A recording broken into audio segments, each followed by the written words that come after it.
Macmillan Education India Private Limited की sponsor मखादा Indian Red Cross Society Thoubal District Branch na sinduna Thoubal Wangmatabada leiba Real Recovery Home amadi Thoubal Khetri Laikai da leiba Bright Foundation School da Basic First Aid ki matangda nongmagi oiba awareness program pangthokre.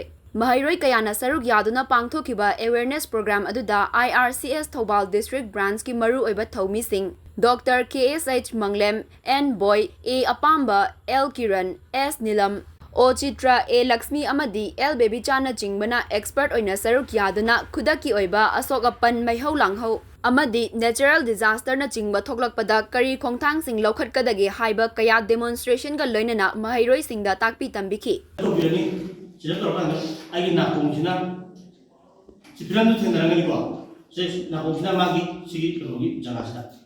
Ako isi na kung isa sensitive ko ito, ko na talaga mana si sambil adu buat sidanya ako imbis na kaya mag CS up down down si gitu mana si mana kita berani adu buat ini si buat kan itu mana kalau nanti subuh mana adu bedoni magi masagi lagi ba itu musiga ai udang siga pakai blow ini ai nanti di mana aduh aku ini saja 30 CS compression ini 1 2 3 aku ini sebenarnya 1 2 sebenarnya itu biar dia saya hanya berasa tak itu biar karena aku ini ada juga satu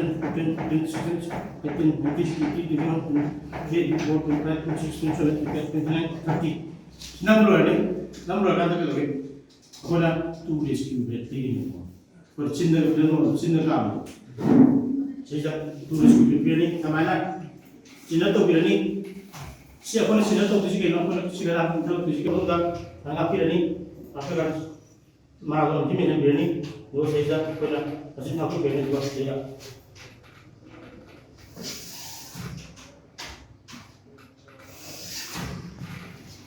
kam